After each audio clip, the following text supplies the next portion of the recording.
Good evening. Very good evening, sir. Good evening, sir. Good evening. Class వెళ్ళిపోతాం. Date అయింది.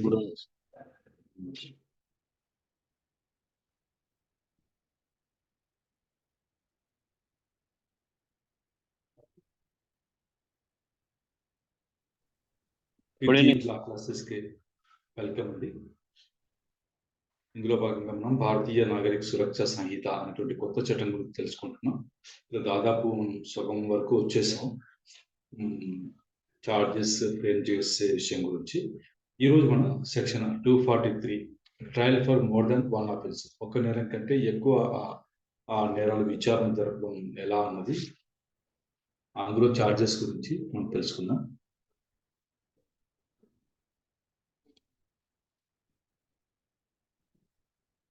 If in one series of acts so connected together as to form the same transaction, more offences than one are committed by the same person, he may be charged with and tried at one trial for every such offense.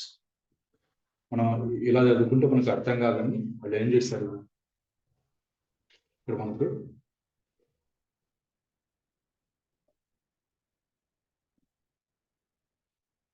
ఏమి ఇచ్చారు, subsection 1 కి Illustrations to subsection 1. ఉదాహరణలు ఇచ్చారు. మీకు ఇప్పుడు అర్థమవుతుంది, చెప్తాం. ఏ rescues B, ఏ వచ్చేసి బిని కాపాడాడు, రక్షించాడు. అంటే రెస్క్యూ చేస్తుంటే ఎవరో పట్టుకెళ్తుంటే విడిపించాడు. A rescues B a person in lawful custody, ఆ పర్సన్ ఎక్కడ, బి ఎక్కడ ఉన్నాడు, లాఫుల్ కస్టడీలో ఉన్నాడు.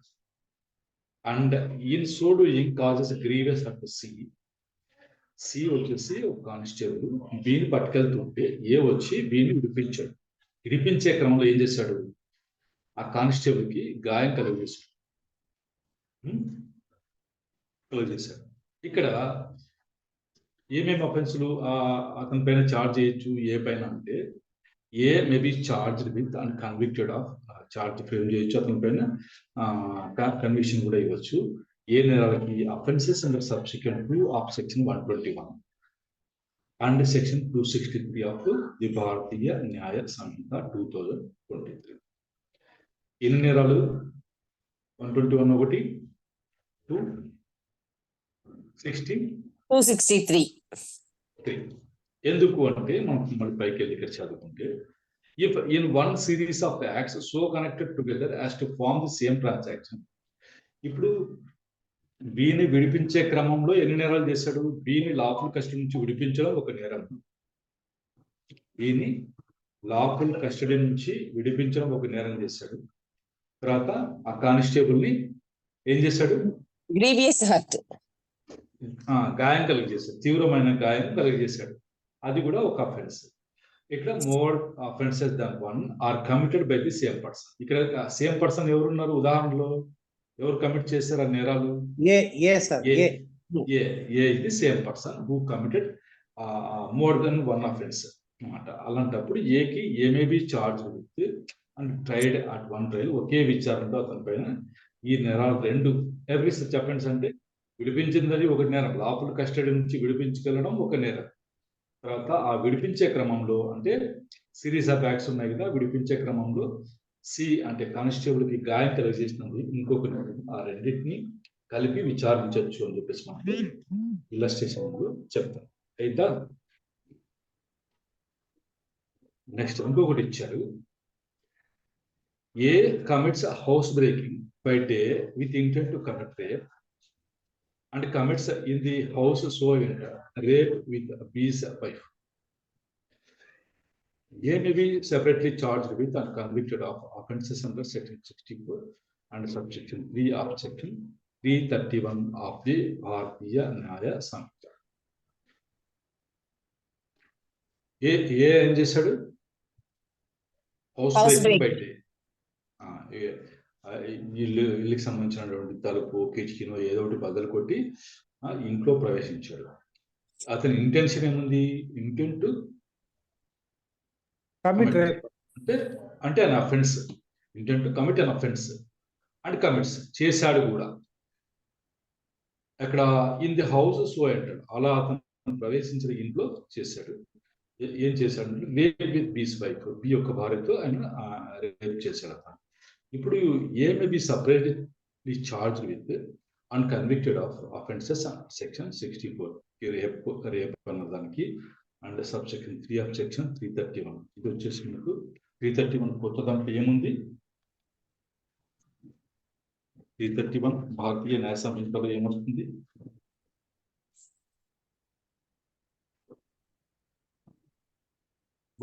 బుక్ రెడీగా పెట్టుకొని చెప్పాను కదా నేను.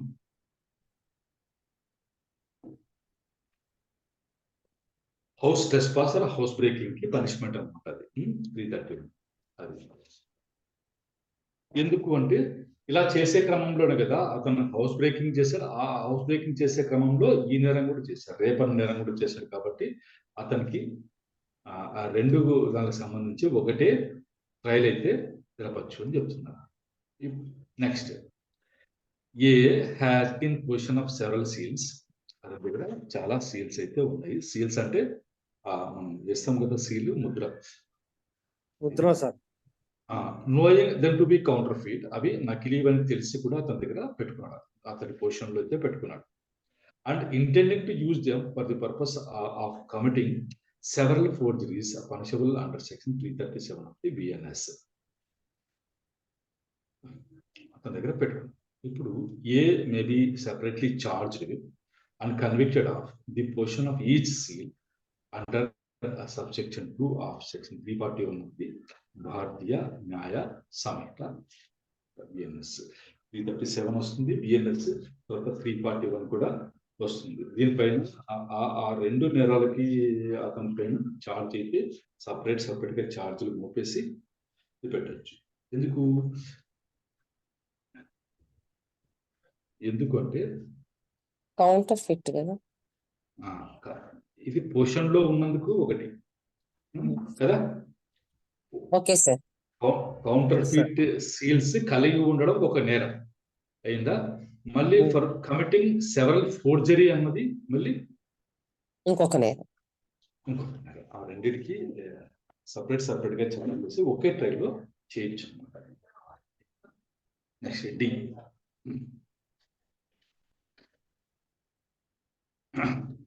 with intent to cause injury to B, బికి ఇంజురీ కలిగించేటువంటి ఉద్దేశంతో ఆ ఇంటెన్షన్ తో ఏం చేశాడు, A institute criminal proceeding against, A వచ్చేసి బికి అగెన్స్ట్ గా ఒక క్రిమినల్ ప్రొసీడింగ్ అయితే ఇన్స్టిట్యూట్ చేశాడు. Knowing that there is no just or lawful ground for such proceeding, ఇది ఎటువంటి గ్రౌండ్ లేదు లాఫుల్ గ్రౌండ్ అని తెలిసి కూడా అతన్ని ఇబ్బంది పెట్టే విధంగా, ఇంజురీ అంటే అతనికి గాయం కలిగేయడం కాదు, మొత్తానికి అతనికి నష్టం కలిగజేసే ఉద్దేశంతో ఏ వచ్చేసి క్రిమినల్ ప్రొసీడింగ్ పెట్టాడు. క్రిమినల్ కేసు ఎవరికొని పెడితే ఏమి పాపం, వాడు పోలీస్ స్టేషన్ తిరగాలి, మళ్ళీ కోర్టుకి వెళ్ళాలి, బెయిల్ జైలు అవన్నీ ఉంటాయి కదా, అవన్నీ దానికి నష్టం జరుగుతుంది. And also falsely accuses B, మళ్ళీ దాంట్లో ఆరోపణ ఏం చేశాడు, హ్యావింగ్ కమిటెడ్ నేరం చేశాడని ఆరోపణ కూడా చేశాడు. knowing that there is no just or lawful ground for such charge, దీనికి కూడా సరైన గ్రౌండ్ లేదని తెలిసి కూడా ఇలా చేశారు, అక్యూజేషన్ కూడా చేశారు.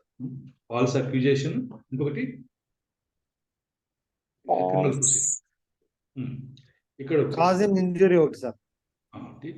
ఏ may be separately charged with and convicted of 2 offenses under section 248 of the BNS. 240 ఏమి ఇచ్చారు మనకు, 248 లోకి వెళ్తే ఏమున్నాయి, 2 అఫెన్స్లు కమిట్ చేసినట్లు అని చెప్తున్నారు కదా మీకు 248 కింద. 248 లో ఏం చెప్పారంటే మీకు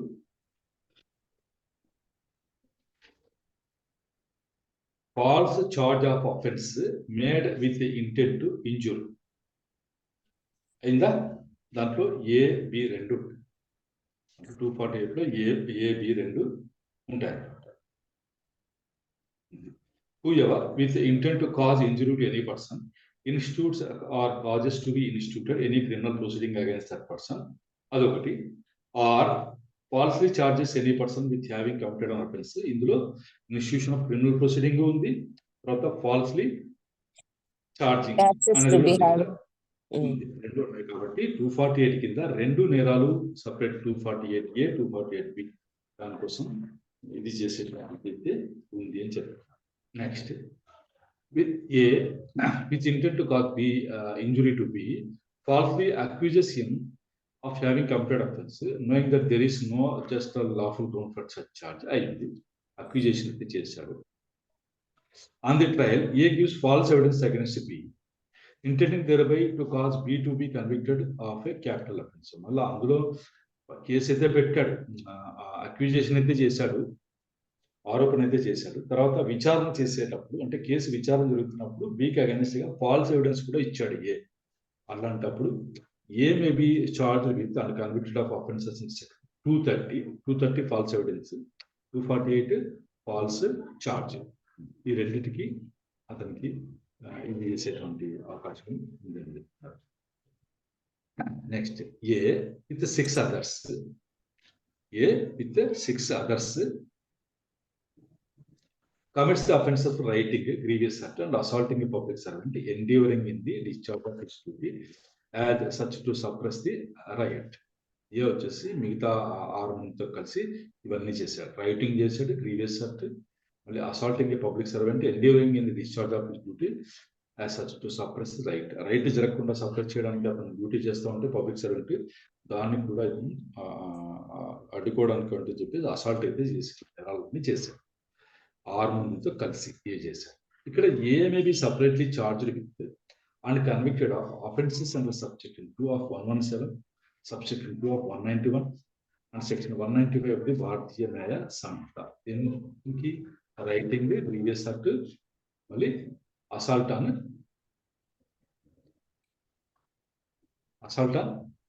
పబ్లిక్ సర్వెంట్.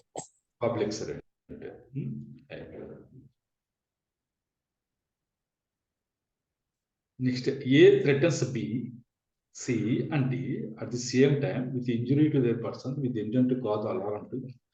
ఏ వచ్చేసి వీడు ముగ్గురికి ఒకటేసారి బెదిరించాడు, థ్రెటన్ చేశాడు. అట్ ది సేమ్ టైం మీకు దెబ్బలు పడతాయని చెప్పేసి అన్నాడో లేకపోతే ఇంజురీ అన్నారు కదా, at the same time with injury బెదిరించాడు.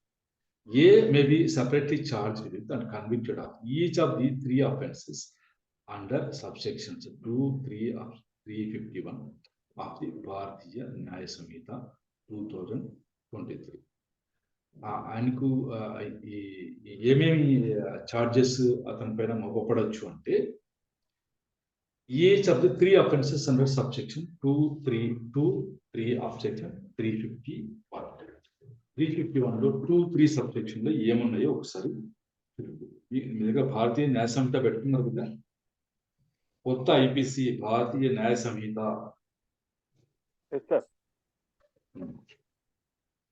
దాంట్లో ఏమిచ్చారు,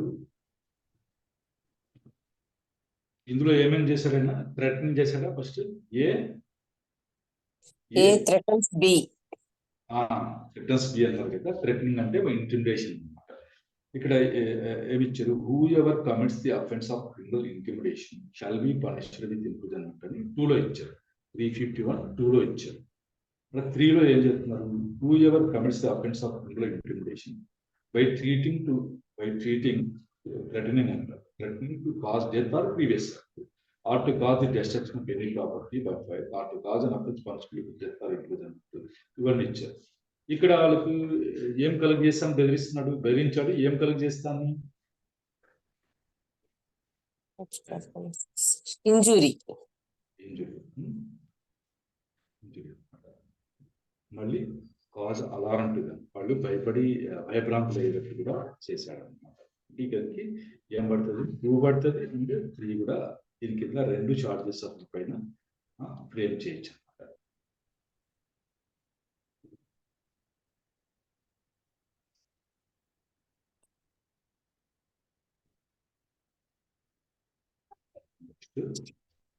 The separate charges are referred to in illustration A to G respectively may be tried at the same time. The separate charges are referred to in illustration A to G respectively may be tried at the same time. నా course లో జరుగుతున్నది ఇదే కదా.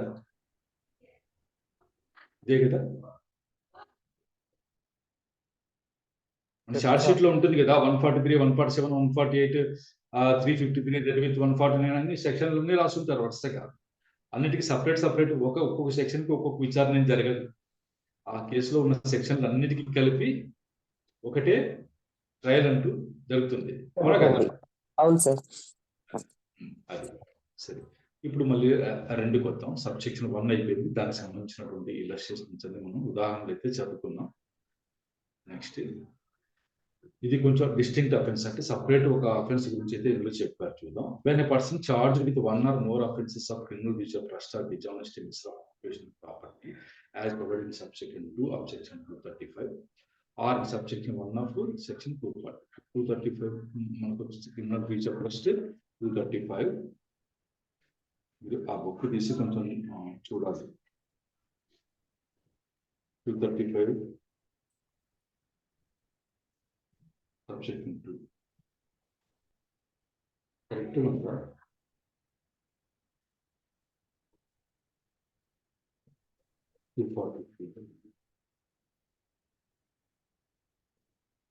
వేరే వచ్చిందా?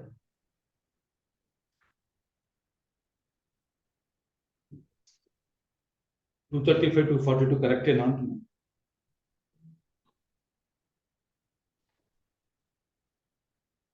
సిఆర్పిసిలో sir. ఐపీసీలో ఇది IPC.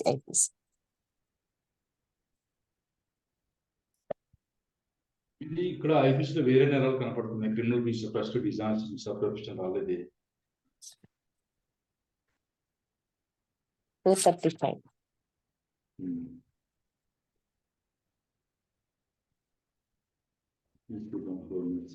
Possession of instrument or material for the purpose of using the same of the counterfeiting coin. అది తప్పు.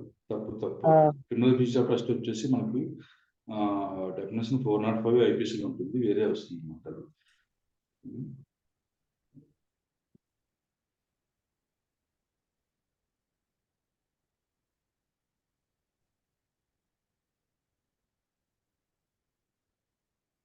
మిస్టేక్ పడిందా? ఏమో సార్ అది. అది సిఆర్పిసిలో సెక్షన్.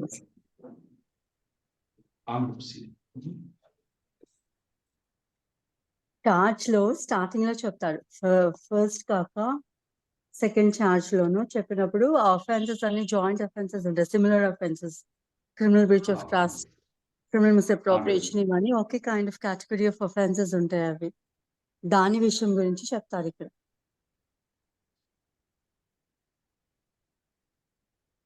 చూస్తాం.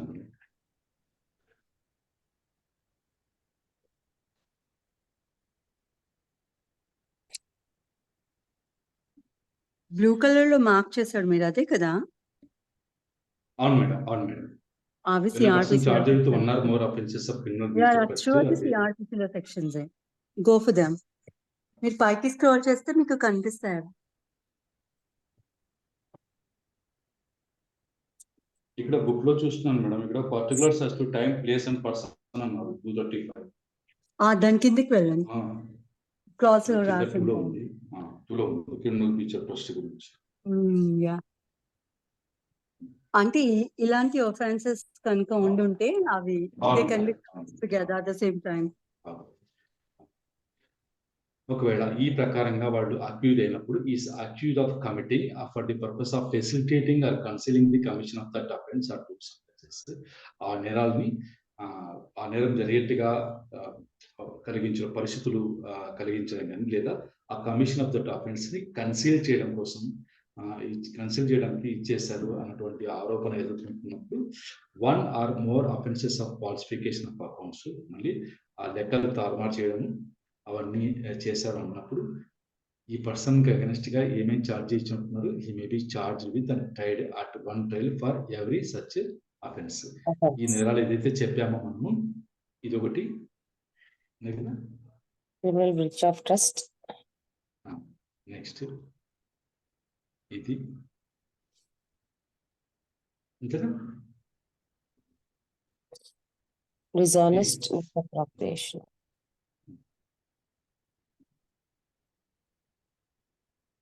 ఇవన్నీ చేశారని కానీ, కమిటింగ్ అని కానీ, లేదా అవి చేయడానికి కావాల్సినటువంటి ఇది కల్పించారు, అవకాశం కల్పించారు, ఫెసిలిటేట్ చేస్తారని కానీ, ఆ చేసిన దాన్ని కన్సిల్ అంటే దాచిపెట్టడానికి ఇది చేశారని కానీ, ఆరోపణ ఉన్నప్పుడు వాళ్ళందరికీ అండ్ ఆయనకు వచ్చేసి ఈ may be charge with and tried at one trial ఒకే విచారణలో ఆ ప్రతి నేరానికి ఎవరి సచ్ అఫెన్స్ గురించి అతనికి చార్జ్ అయితే మోపచ్చు అని చెప్పి చెప్తున్నారు.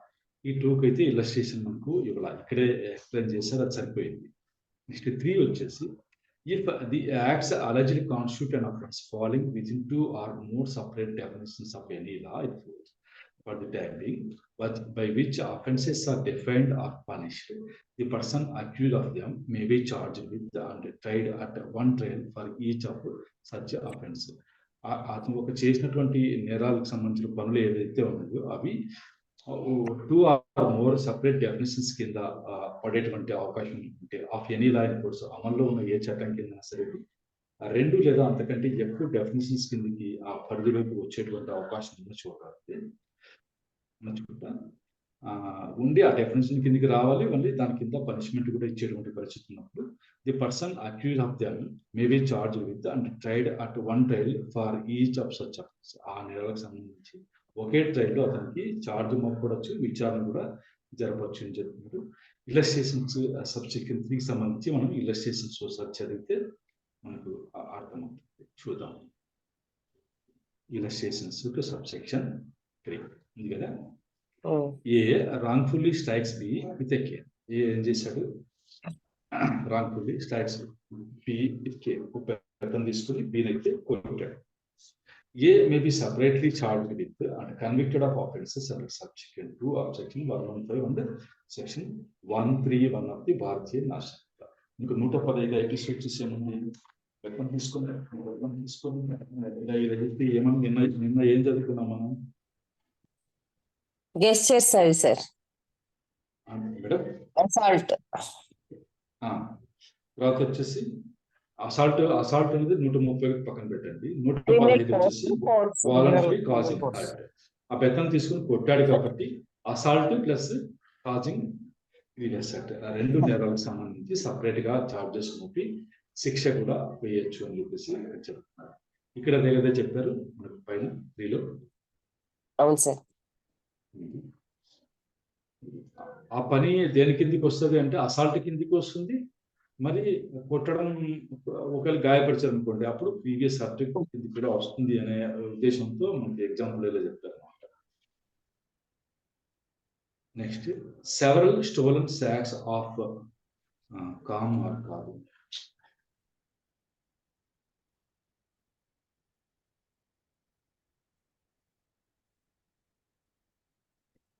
అది ఏముందో చూడరా, ఒరిజినల్ టెక్స్ట్ కామ్ కాదు.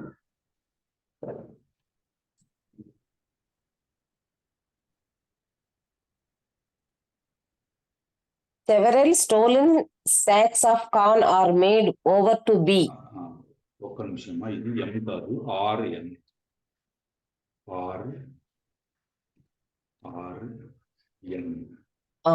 అది ఎం లా కనపడుతుంది. ఒక్క నిమిషం, ఇది ఫాంట్ మారిస్తే మనకు నీట్ గా ఇప్పుడు కార్న్ కనపడుతుంది. సాక్స్ ఆఫ్ కార్న్ అంటే తెలుసు కదా మీకు, మొక్కజొన్న లాంటిది అనుకోండి. Several stolen sacks of corn are made over to A and B. ఇద్దరికి వాళ్ళకి ఇచ్చారు, హ్యాండ్ ఓవర్ చేశారు. అంటే దొంగతనం చేసుకుని వచ్చారు, వీళ్ళిద్దరికి ఇచ్చారు. ఇస్తే who knew they are stolen property. A బికి ఏం తెలుసు? అవి దొంగిలించుకొని వచ్చారు అన్న విషయం అయితే వీళ్ళకి తెలుసు. For the purpose of concealing. చేయడం అయితే దొంగిలించుకొని తెచ్చారు, ఏ బికి మేడ్ ఓవర్ చేశారు. ఇది దాచిపెట్టండి అని చెప్పి ఇచ్చారు. ఏ బికి వచ్చేసి అవి దొంగిలించుకొని వచ్చారు అన్నది తెలుసు. A and B thereupon voluntary assist each other. వాళ్ళు ఒకరికొకరు సహాయం చేసుకున్నారు. దేనికోసం? To conceal the sacks at the bottom of a grain pit. ఇవి పల్లెలలో ఉంటాయి కదా, గాది అంటారు కదా, గ్రెయిన్ పిట్. అది గ్రౌండ్ లో కూడా భూమి లోపల రూమ్స్ లాగా కట్టుంటారు, గోడౌన్ లాగా కట్టుంటారు. అవి దాంట్లో వాళ్ళు అవి దాచిపెట్టడానికి ఒకరికొకరికే సహాయం చేస్తున్నారు. ఇప్పుడు A and B may be separately charged with and convicted of offences under subsection 2 and 5 of section 317 of the Bharatiya Nyaya సంహిత. 378 ఏం చెప్తాను?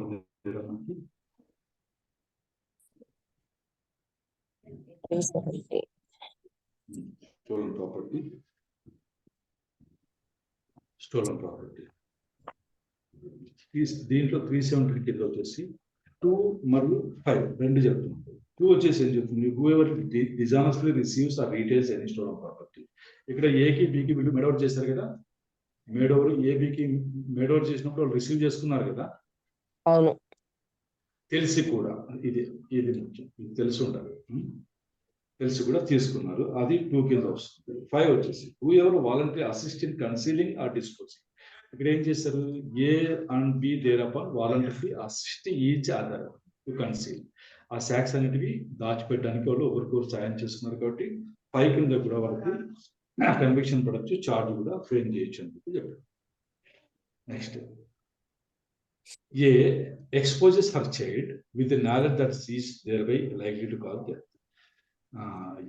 ఏ వచ్చేసి తన చైల్డ్ ని చనిపోతాదని తెలిసి కూడా ఎక్స్పోజ్ చేసింది, అంటే వదిలేసింది అనుకోండి, ఎక్కడ ఓపెన్ వాతావరణానికి ఎక్స్పోజ్ చేస్తున్నట్టు, అంటే నీళ్ళు ఆహారం లేకుండా ఎక్స్పోజ్ చేసేస్తే ఎడారి లాంటి ప్రాంతంలో వదిలేసి చనిపోతారు. అలా వదిలేస్తే చనిపోతారని తెలిసిన పరిస్థితుల్లో కూడా ఆమె ఎక్స్పోజ్ చేస్తే చైల్డ్ని వదిలేసింది. అప్పుడు ఈ child dice in consequence of such expose. ఆ చైల్డ్ ఏమైంది? చైల్డ్ అయితే చనిపోయింది. చనిపోయినప్పుడు ఇప్పుడు ఆమెకు ఇది చార్జెస్ ఏమేమి చేయించాలన్నప్పుడు సెక్షన్ మనకి 93 ప్రకారం, తర్వాత 105 ప్రకారం కూడా ఆమెకు చార్జెస్ ఇది చేసేటువంటి ఇది ఉంది అని చెప్పి చెప్తాను. 93 ఏమొస్తుంది? ఒక్క నిమిషం. Exposure and abandonment of child under 12 years of age by parent or person having care of it. ఇక్కడ తల్లే కదా, ఏ ఎక్స్పోజర్ హర్ చైల్డ్ అంటున్నారు కాబట్టి పేరెంట్ అని నాకు వస్తుంది. ఆమె ఎక్స్పోజర్ చేసింది కాబట్టి దీనికి 93 కింద వస్తుంది. ఆ తర్వాత 105 వచ్చేసినప్పుడు culpable homicide not amounting to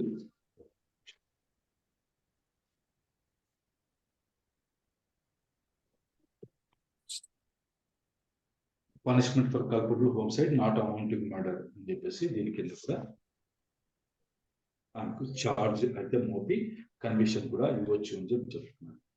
next, A డిజానెస్ట్లీ uses A forged document as genuine evidence in order to convict B a public servant of an offence under section 201 of BNS. Section 201 కింద ఆడికి పబ్లిక్ సర్వెంట్ బికి శిక్ష పడాలనే ఉద్దేశంతో వచ్చేసి ఏ వచ్చేసి డిజానెస్ట్గా ఒక forged document తీసుకొచ్చి అదే genuine evidence అని చెప్పేసి ఇచ్చేసాడు. ఏ డిజానెస్ట్గా అయిందా? Not one. Public servant framing and incorrect document with referent cause injury చేస్తే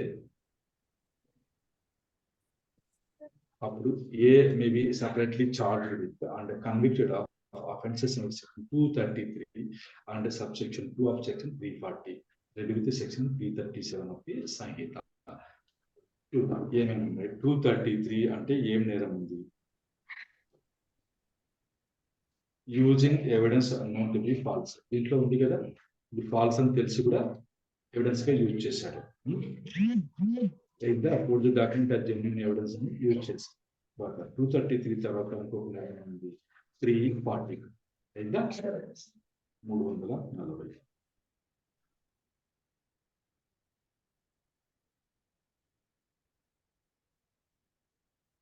Forged document or electronic record and using it as genuine. ఇది కూడా 340 ఇది వస్తుంది. ఫోర్జ్డ్ డాక్యుమెంట్ ని జెన్యూన్ గా యూజ్ చేసినందుకు వస్తుంది. అది అయితే దేంతో పాటు చదువుకోమని చెప్తున్నారంటే 337 తో పాటు. 337 అంటే forgery of record of court or of public register.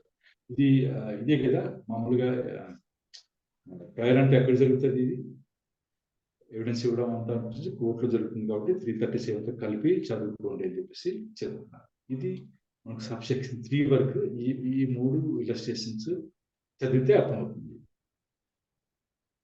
Next 4, if several acts of which one or more than one would by itself or themselves constitute offense, constitute when combined a different offense, the person accused of them may be charged with and tried at one trial for the offense constituted by such acts when combined, and for any offense constituted by any one or more of such acts.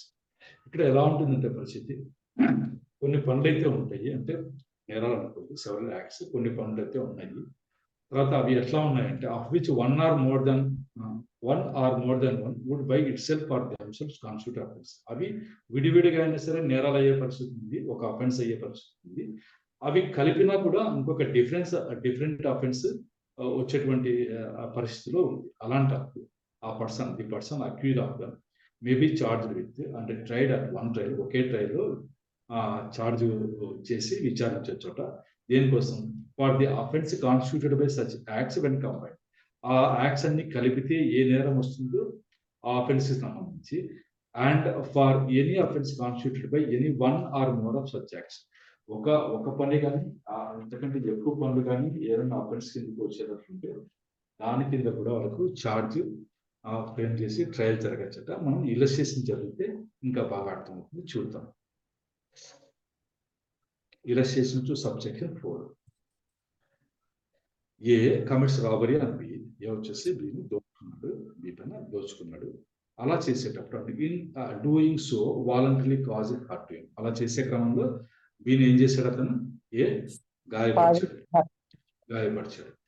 ఇప్పుడు ఏం చేయొచ్చు అన్నప్పుడు, A may be separately charged with and convicted of offences under subsection 2 of section 115 and subsection 2 and 4 of section 309 of the Bharatiya Nyaya Sanhita. 115 ఏముంది ఒకసారి చూద్దాం. Voluntary cause and hurt. అక్కడ దోచుకునే క్రమంలో కాజెస్ హర్ట్ ఏమన్నాం కదా, అది 115 వచ్చేస్తుంది. తర్వాత వచ్చేసి మనకు 309 దగ్గరికి వచ్చినామంటే రాబరీ. అక్కడ 2 మరియు మనకు 4 ఇచ్చారు కదా, సబ్సెక్షన్ 2 and 4 ఇచ్చారు. 2లో ఏం రాస్తారు? theft is robbery if in order to the committing of the theft or committing the theft or carrying away attempting to carry away property obtained by theft, the offender for that end voluntary causes or attempts to cause to any person death or hurt or wrongful restraint. ఇది కదా, ఇక్కడ ఏమైంది? రాబరీలోనే ఇది కలిసిపోలేదు. రాబరీకి సంబంధించిన నేరంలో కలిసిపోయింది. ఈ causes hurt అన్నది విడిగా కూడా ఒక నేరమే కదా. అవును సార్. వాలంటరీ కాజింగ్ హర్ట్ విడిగా చూసినా ఒక నేరం ఉంటుంది. అదే రాబరీ కిందకి వచ్చి, రాబరీలో ఏం చేస్తున్నారు? ఇలా రాబరీ చేసే క్రమంలో గాయపరిచినా కూడా 309 అప్లై అవుతుంది అన్నారు. అంటే అక్కడ కూడా గాయపరచడం అయితే ఉంది. అది కంబైన్ చేసినప్పుడు కూడా రాబరీను ప్లస్ కాజింగ్ హర్ట్ రెండు ఉన్నాయి కదా, వేరే వేరే అనుకోండి. దోచుకోవడము, గాయపరచడం రెండు కంబైన్ చేస్తే ఈ నేరం ఏది వస్తా ఉంది ఇక్కడ? 309 కింద 2 కింద వస్తా ఉంది. అలాంటి పరిస్థితుల్లో అలా ఉంటుంది. సరే, 4 whoever commits robbery shall be punished with rigorous execution. ఇది విడిగా చూసినాం.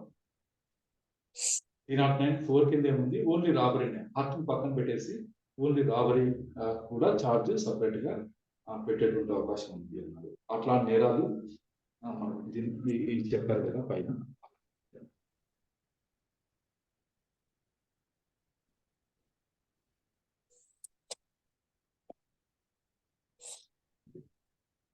కంబైన్డ్ గా ఆ రెండు కలిపితే ఒక నేరం అయ్యే కేసులో ఆ నేరం కంబైన్డ్ గా అయితే ఏ నేరం వస్తుందో ఆ నేరానికి, విడిగా చూసినప్పుడు కూడా ఏదైనా నేరం వచ్చే పరిస్థితి ఉంటే ఆ నేరానికి కూడా విడివిడిగా చేయొచ్చు అని చెప్పేసి అన్ని కలిపి ఒకే ట్రయల్లో వాళ్ళని ట్రయల్ చేయొచ్చు, ఛార్జ్ కూడా మోపొచ్చు అని చెప్తున్నారు. చూద్దాం నెక్స్ట్. ఇక్కడ ఏమి ఇచ్చారు? 5 కూడా ఇచ్చారు. Nothing contained in this section shall affect section 9 of the Bharatiya Nyaya Samhita 2023. Section 9 లో వచ్చేసింది. చూస్తే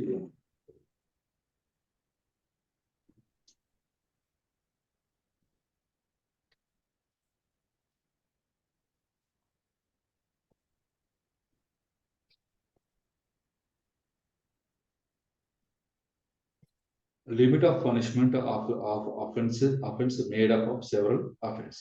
Where anything which is an offense made up of parts, any of which parts is itself an offense, the offender shall not be punished with the punishment of more than one such offense unless it be so expressly provided అని చెప్పి ఇచ్చారు. అందులో ఏమి ఇచ్చారంటే చిన్న example చదువుకుంటే illustrations లో A gives Z 50 strokes with stick. ఒక స్టిక్ తీసుకుని జెడ్కి 50 స్ట్రోక్స్ అయితే ఇచ్చాడు. ఏ అంటే 50 సార్లు కొట్టాడు. అప్పుడు ఒక్కొక్క దెబ్బకి ఒక్కొక్క ఇది పెట్టేసి ఇది చేస్తే వాడికి ఎంతకాలం పనిష్మెంట్ పడుతుంది?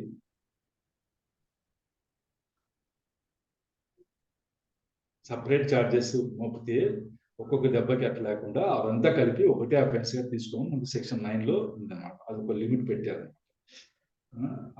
దాన్ని అయితే ఇది అఫెక్ట్ అయితే చేయదు అని చెప్పేసి nothing contain in this section shall affect section 9 of BNS అని చెప్తున్నారు.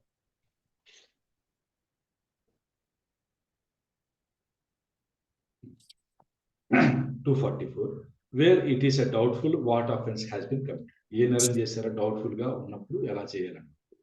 If a single act or series of acts is of such nature that it is doubtful which of several offences the facts which can be proved will constitute, the accused may be charged with having committed all or any of such offences, and any number of such charges may be tried at once, or he may be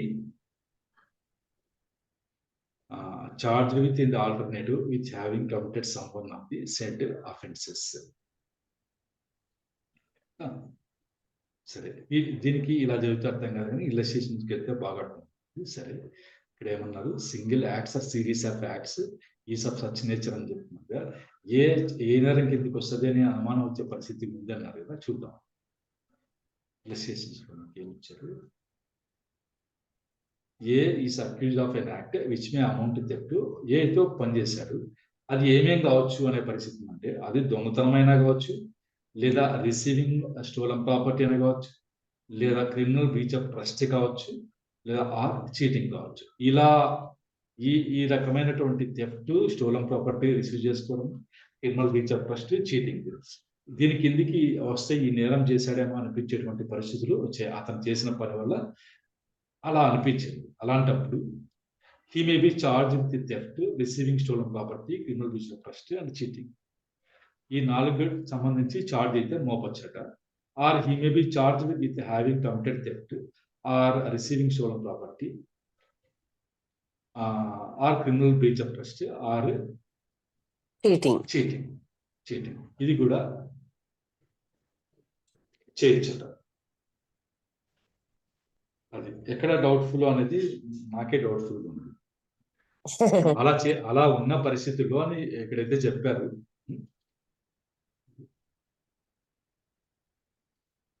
కాకపోతే ఏమవుతుందంటే ఇలా frame చేసినప్పుడు ఏమవుతుందంటే ఇందులో ఈ నేరాలు ఏదైతే ఉన్నాయో theft, receiving stolen property, criminal breach trust ఇవి ఉన్నాయి కదా, ఏదో ఒకటి ప్రూవ్ అవుతుంది కదా. ఆ ప్రూవ్ అయిన దానికి మటుకు పనిష్మెంట్ ఇస్తారు.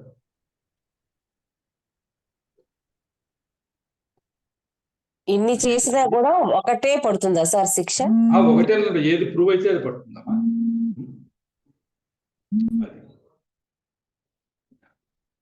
If in such a case, the accused is charged with one offense, and it appears in evidence that he committed a different offense for which he might have been charged under the provisions of subsection 1, he may be convicted of the offense which he is shown to have committed, although he was not charged with it.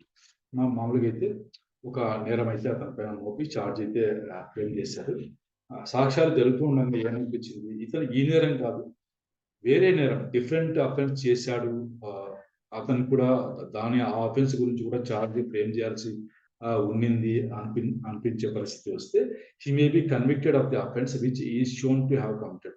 ఏ నేరం చేశాడని ఇంకో different offence అని చెప్తున్నారు కదా, ఆ difference offence అన్నది ఏది అన్న దాన్ని బట్టి దానికి కూడా కన్విక్షన్ ఇవ్వచ్చు, దాని గురించి ఛార్జ్ ఫ్రేమ్ చేయకపోయినా అని చెప్పేసి చెప్తున్నారు. చూద్దాం ఇలస్ట్రేషన్ ఏమి ఇచ్చారు. ఇన్ ది కేస్ మెన్షన్, ఈ మెన్షన్ చేసిన కేసులో పైన ఈ మెన్షన్ చేశారు కదా, అంటే ఇందులో ఆ. కాంట్రడిక్షన్ వచ్చినట్టు సార్ ఇందులో. వస్తుంది, చూద్దాం Contract. చూద్దాం చూద్దాం. ఇన్ ది కేస్ మెన్షన్, అంటే పైన చెప్పినటువంటి కేసులో A is only charged with theft. ఇక్కడ ఏమనుకున్నాం, ఇలాంటి పరిస్థితులు ఉన్నాయి. Theft, receiving of stolen property, criminal breach of trust or cheating. దీంట్లో ఏ నేరం చేశారని డౌట్ఫుల్ గా ఉంది అన్న పరిస్థితి ఉంది. అయితే ఇలాంటి పరిస్థితుల్లో ఏం చేశారు, చార్జ్ అయితే ఓన్లీ థెఫ్ట్ మటుకే మోపారు, చార్జ్ ఫ్రేమ్ చేశారు. ట్రయల్ జరుగుతూ ఉంది, జరిగింది. ట్రయల్ జరిగినప్పుడు it appears that he committed the offence of criminal breach of trust or that of receiving stolen goods. ట్రయల్లో ఏం ప్రూవ్ అయింది, ఏం అపియర్ అయిందంటే, ఏమని తెలిసింది అంటే అతను క్రిమినల్ బ్రీచ్ ఆఫ్ ట్రస్ట్ చేశాడు లేదా స్టోలన్ గూడ్స్ ని రిసీవ్ చేసుకున్నాడు అని తేలిందా. అప్పుడు he may be convicted of criminal breach of trust or of receiving stolen goods as the case may be. దానికి కూడా కన్విక్షన్ అయితే ఇవ్వచ్చు. Though he was not charged with such offence. అతనికి చార్జ్, దీంట్లో చార్జ్ ఏ సెక్షన్, ఏ నేరానికి మోపబడింది, మామూలుగా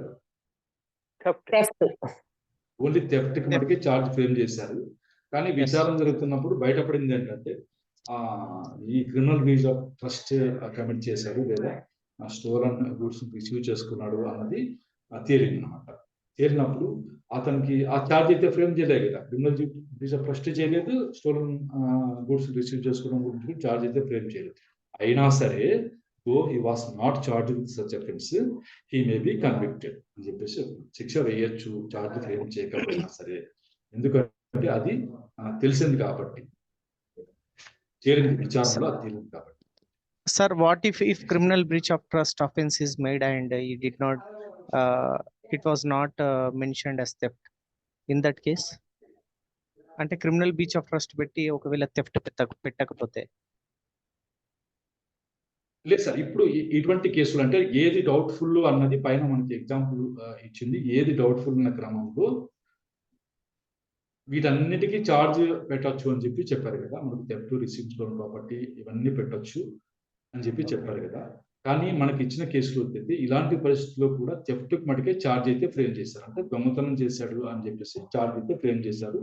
విచారణ జరుగుతుండగా అతను దొంగతనంగా చేసింది క్రిమినల్ బ్రీచ్ ఆఫ్ ట్రస్ట్ చేశాడు లేదా ఆ దొంగిలించబడిన సొమ్ముని ఇతను రిసీవ్ చేసుకున్నాడు అని తేలింది అనుకోండి, ఆ థెఫ్ట్ చార్జ్ ని పక్కన పెట్టేస్తారు. Because that is not proved by prosecution పెట్టేసి ఇతను క్రిమినల్ బ్రీచ్ ఆఫ్ ట్రస్ట్ చేశాడు అంటే విశ్వాసఘాతకం లేదా ఆ స్టోలన్ ప్రాపర్టీని గూడ్స్ ఏదైతే ఉందో రిసీవ్ చేసుకున్న నేరం ప్రూవ్ అయింది కాబట్టి దాని కింద అతనికి ఇది కన్విక్షన్ అయితే ఇవ్వచ్చు, చార్జ్ ఫ్రేమ్ చేయకపోయినా సరే అన్నది ఇదనమాట.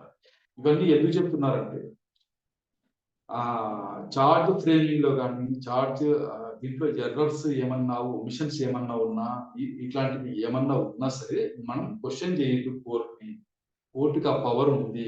ఆ చార్జ్ ఫ్రేమ్ చేయకపోయినా సరే ఆ నేరాలకి కన్విక్షన్ ఇచ్చేటువంటి ఇది ఉంది అని చెప్పడానికి మనకి ఈ ఇలస్ట్రేషన్స్ అన్ని ఇచ్చారు.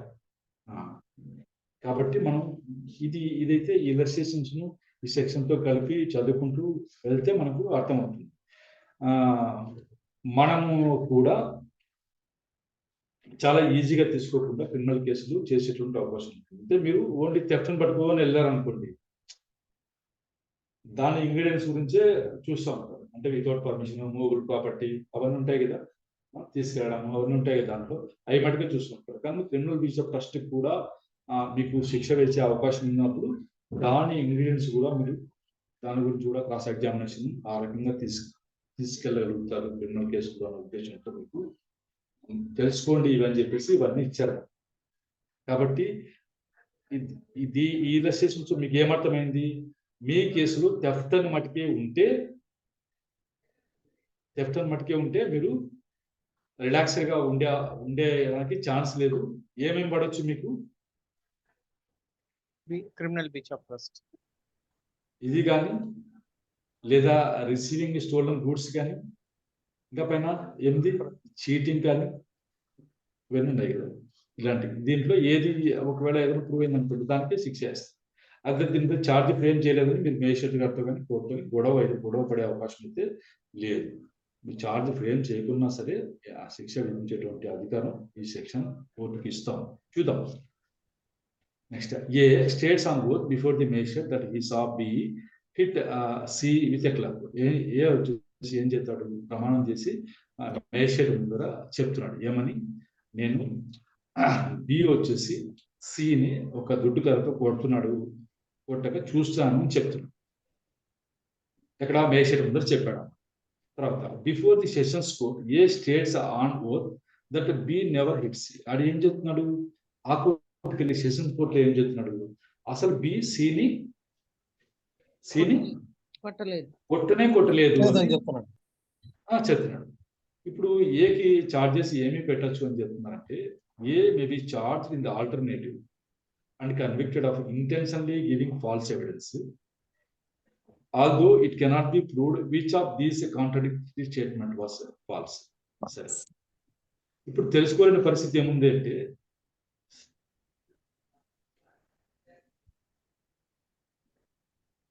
ఇదా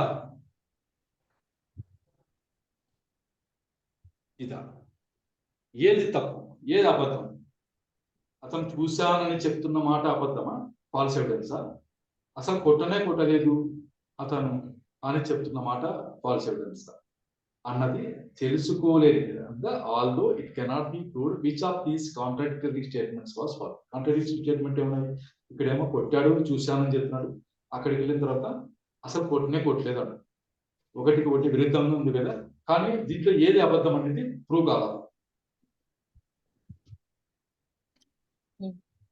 అయినా సరే అతనికి శిక్ష పడుతుంది. దేని గురించి పడుతుంది?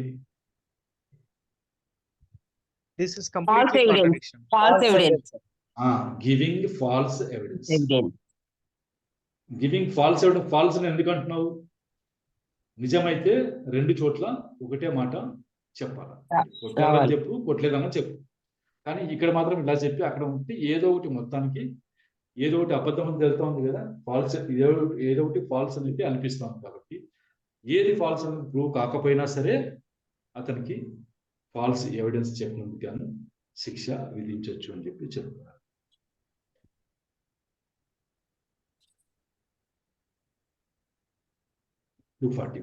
when offense proved included in offense charge.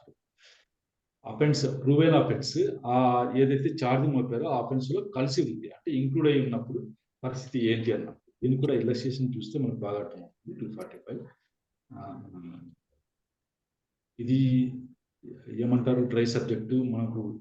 నాకు కూడా అంత ఈజీగా చెప్పడం కూడా రాకపోవచ్చు, కొంచెం బోరింగ్ గా కూడా అనిపించవచ్చు, ఏదో చెప్పుకుంటూ వెళ్తున్నాడు అని చెప్పేసి. కానీ ఇదైతే చాలా ఇంపార్టెంట్ ఛార్జ్ ఫ్రేమింగ్, ఎగ్జామ్ లో ఖచ్చితంగా వస్తుంది. ఈ ఇల్లస్ట్రేషన్స్ అడిగి మీకు ఈ క్వశ్చన్ రూపంలో అడుగుతారు. ఇల్లస్ట్రేషన్స్ లో ఉన్నదే కొంచెం ఓపికతో వినండి. when a person is charged with an offense consisting of several particles, a combination of some only of which constitute a complete minor offense, and such combination is proved but the remaining particulars are not proved, he may be convicted of the minor offense though he was not charged with it. సరే, ఏంటి వీళ్ళ బాధ అన్నప్పుడు మనం illustration చూస్తాం. Illustration ఏం చెప్తున్నారు, A is charge, ఏ మీద అయితే అభియోగాలు మోపారు, ఏమని మోపారు,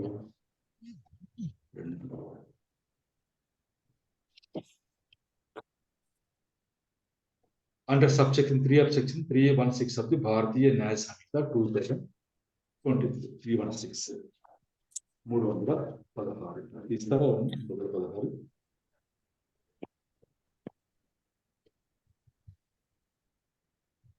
criminal breach of trust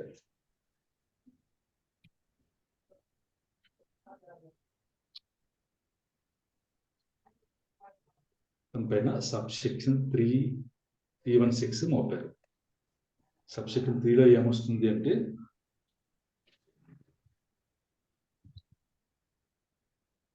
whoever being entrusted with the property as a carrier, caretaker or warehouse keeper commits criminal breach of trust. ఈ ముగ్గురు ఉన్నప్పుడు వీళ్ళు క్రిమినల్ బ్రీచ్ ఆఫ్ కమిట్ చేస్తే 316 లో సబ్సెక్షన్ 3 కింద పనిష్మెంట్ ఇస్తారు. దాని కింద చార్జ్ అయితే మోపారు, విచారణ జరిపారు. విచారణలో ఏం తెలియదు, it appears that he did commit criminal breach of trust under subsection 2 of section 316 of that Samhita in respect of the property. ఏం తేలిందంటే సబ్సెక్షన్ 2 కూడా నేరం చేశాడు అని చెప్పేసి. ఏమంటే whoever commits criminal breach first shall be punished with imprisonment of age and description for a term which may extend to 5 years. Criminal breach of trust ఏంటి అంటే whoever being any manner entrusted with property or with any domain over property dishonestly misapproach or converts to his own use that property అని చెప్పి ఎవరైనా సరే అలా అప్పచెప్పిన ప్రాపర్టీని dishonest గా misappropriation చేసి తన ఓన్ యూజ్ కి మార్చుకొని యూజ్ చేసుకుని లేదా డిస్పోజ్ చేసి లేదా చట్టం ఇచ్చిన డైరెక్షన్ ఫాలో కాకుండా వేరే రకంగా దాన్ని ఇది చేస్తారు. అలాంటప్పుడు క్రిమినల్ బ్రీచ్ ఆఫ్ ట్రస్ట్ అని చెప్పేసి చేస్తారు. అది సబ్సెక్షన్ 2 కిందకి వస్తుంది. ఇక్కడేమో సబ్సెక్షన్ 3 స్పెసిఫిక్ గా క్యారియర్ బార్ఫింగర్ అని చెప్పేసి వస్తుంది. అది కాకుండా మామూలుగా ప్రూవ్ అయింది అంటే తీరింది. అలాంటప్పుడు but that it was not interested to him as a carrier. అతను క్యారియర్ గా ఉన్నాడు. క్యారియర్ అంటే ట్రాన్స్పోర్ట్ చేస్తారు కదా లారీలో ఉంటే ఆ క్యారియర్ గా ఉన్నప్పుడు అతనికైతే అప్పచెప్పబడలేదు అని చెప్పేసి తేలింది. మొత్తానికైతే క్రిమినల్ బ్రీచ్ ఆఫ్ ట్రస్ట్ అయితే చేశాడు, బట్ ఇది కెపాసిటీ ఆఫ్ క్యారియర్ అయితే చేయలేదు. ఇప్పుడు ఏం చెప్తున్నారంటే he may be convicted of criminal breach of trust under the said subsection 2 of section 316. ఎందుకు అంటే ఈ ఏదైతే నేరం ఉందో అది చూసారు. When a person is charged with an offense consisting of several particulars, a combination of some only of which constitutes a complete minor offense, and such combination is proved, but the remaining particulars are not proved, he may be convicted of the minor offense, though he was not charged with it. ఇక్కడ ఏంటి criminal breach of trust ఉన్నప్పుడు criminal breach of trust కి definition అయితే ఇచ్చారు. కానీ ఈ criminal breach of trust ఒక్కొక్కరికి ఒక రకంగా పనిష్మెంట్ అఫెన్స్ అయ్యేటట్టు మనకు పెట్టారు. 316లో వచ్చేసి మనకు సబ్సెక్షన్ 2 ఒక రకంగా, సబ్సెక్షన్ 3 ఒక రకంగా, తర్వాత సబ్సెక్షన్ 4లో వచ్చేసి క్లర్క్, సర్వెంట్ వాళ్ళకి సంబంధించి పెట్టారు. ఒక్కొక్కరికి ఒక విధంగా పెట్టారు. మొత్తం మీద అయితే క్రిమినల్ బ్రీచ్ ఆఫ్ ట్రస్ట్ అయితే ఉంది. అలాంటప్పుడు అది కాకుండా వేరే మైనర్ అఫెన్స్ ప్రూవ్ అయింది అనుకోండి, ఆ మైనర్ అఫెన్స్ కూడా అతనికి కన్విక్షన్ ఇవ్వచ్చు, though he was not charge. ఇక్కడ ఈ ఇలస్ట్రేషన్ తో మనకి ఏమైంది, వాళ్ళు ఫ్రేమ్ చేసింది అయితే ఫస్ట్ సబ్సెక్షన్ 3 ఆఫ్ సెక్షన్ 316 అయితే ఇచ్చేసారు. కానీ విచారణ జరుగుతుండగా ఏం ప్రూవ్ అయింది మనకి సబ్సెక్షన్ 2 ఆఫ్ సెక్షన్ 316 ఇదే అయింది. కానీ దీని కింద అయితే ఛార్జ్ ఫ్రేమ్ చేయకపోయినప్పటికీ ఈ అఫెన్స్ లో ఇమిడి ఉంది కాబట్టి, అంటే ఈ రెండు వచ్చేసి క్రిమినల్ బ్రీచ్ ఆఫ్ ట్రస్ట్ అనే నేరంలో ఇమిడి ఉన్నాయి కాబట్టి, ఇన్క్లూడ్ అయ్యింది కాబట్టి దాని కింద కూడా ఇది ఇవ్వచ్చు అని చెప్తారు. మొత్తం మీద అఫెన్స్ ఏముంది ఇక్కడ, క్రిమినల్ బ్రీచ్ ఆఫ్ ట్రస్ట్ అనేది ఇంపార్టెంట్. దాని కింద ఆ ఇమిడి ఉన్న మైనర్ అఫెన్స్ ఏమున్నాయి, criminal breach of trust by carrier అన్నది ఒకటి, క్లర్క్, సర్వెంట్ అన్నది ఒకటి, మామూలుగా జనరల్ గా ఉన్నది ఒకటి. అలా ఆ నేరాలు ఇమిడి ఉన్నాయి దాంట్లో. ఇంకా when a person is charged with an offense and facts are proved with reduce it to minor offense, అతనికి ఒక నేరం గురించి ఛార్జ్ అయితే ఫ్రేమ్ చేశారు, మన ప్రూవ్ ఏమైంది అంతకంటే చిన్న అఫెన్స్ చేశాడు అన్న విధంగా ప్రూవ్ అయ్యింది. he may be convicted of the minor offense although he is not charged with it. ఆ మైనర్ అఫెన్స్ కి అతనికి ఛార్జ్ మోపకపోయినా సరే అతనికి కన్విక్షన్ అయితే ఇవ్వచ్చు. అంటే ఛార్జ్ మోపింది మేజర్ అఫెన్స్ కి, ప్రూవ్ అయింది మైనర్ అఫెన్స్. అలాంటప్పుడు మైనర్ అఫెన్స్ కూడా శిక్ష వేయచ్చు ఛార్జ్ మోపకపోయినా సరే అని చెప్పి. ఛార్జ్ ఫ్రేమింగ్ లో ఈ అఫెన్స్ గురించి మీరు రాయలేదు కదా అని మనం కోర్టును అయితే అడగడానికి ఉండదు.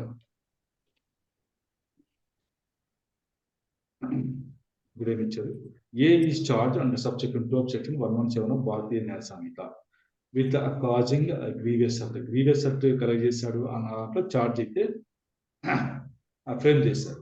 కానీ అతను ఏం ప్రూవ్ చేశాడు, ఈ proves that he acted on grave and sudden provocation. గాయం అయితే కలెక్ట్ చేశాను కానీ గ్రేవ్ అండ్ సడన్ ప్రొవొకేషన్ తో నేను ఇచ్చేసాను అని చెప్పేసి అని ప్రూవ్ చేసుకున్నాను. అప్పుడు he may be convicted under subsection 2 of section 122 of the Sanhita. 122లో వచ్చేసి మనకు అలా గాయం కలెక్ట్ చేసిన పరిస్థితి ఎప్పుడు అన్నప్పుడు గ్రేవ్ అండ్ సడన్ ప్రొవొకేషన్ తో గాయం కలెక్ట్ చేస్తే ఒక ఎగ్జామ్షన్ అయితే మీకు ఇచ్చారనమాట. వాళ్ళకి causing cut or grievous cut on provocation అని ఇచ్చారు. అందులో వచ్చేసి మనకు 1 month which may extend 1 month లేదా 5,000 రూపీస్ ఫైన్ లేదా బోత్ వేసేటువంటి అవకాశం అయితే ఉంది. కానీ మనకు 117 చూసుకుంటే ఏముంటుంది, 117 వాలంటరీ కాజింగ్ గ్రీవియస్ సర్టిఫికేట్ వచ్చేసి పనిష్మెంట్ ఎంత ఇచ్చారు,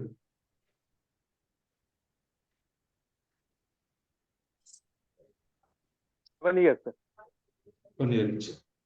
ఇక్కడ మనకు ఎంత ఇచ్చారు, దీనికి 122 వచ్చేసి విష్ణు ఎక్స్టెంట్ మాత్రం. ఇది మైనర్ అఫెన్స్. చార్జ్ అయితే పెద్దదానికి అయితే ఫ్రేమ్ చేసి పెట్టారు, విచారణ జరిపారు. అది ప్రూవ్ ఏమిటి, మైనర్ అఫెన్స్ కమిట్ చేసిన ప్రూవ్ ఆ మైనర్ అఫెన్స్ కి సంబంధించి శిక్ష వేయచ్చు, చార్జ్ ఫ్రేమ్ చేయకపోయినా సరే. నెక్స్ట్,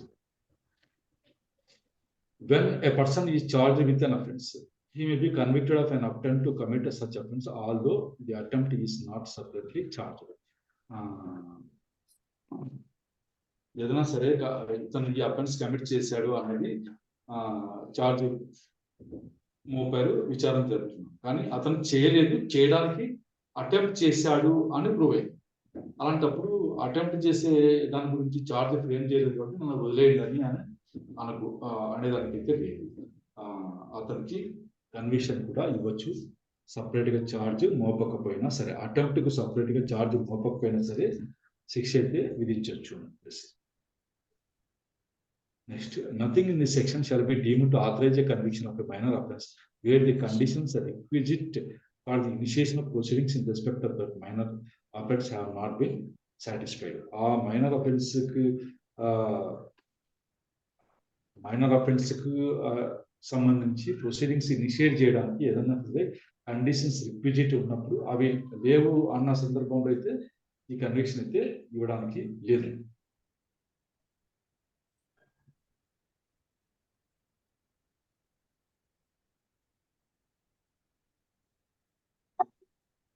ఈ కండిషన్స్ ఎక్కడ ఉంటాయి మనకి,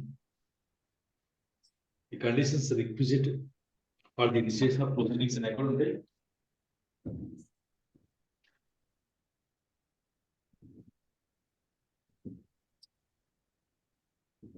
మనం చదువుకున్నాం కదా, ఎక్కడ ఉంటాయి.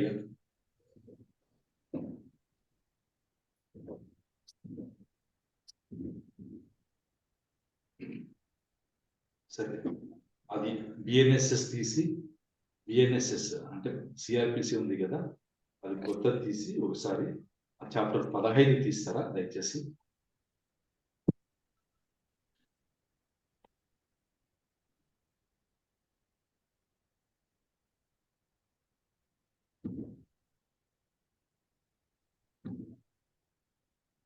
చాప్టర్ 15 సెక్షన్ 210 నుంచి తీస్తారా.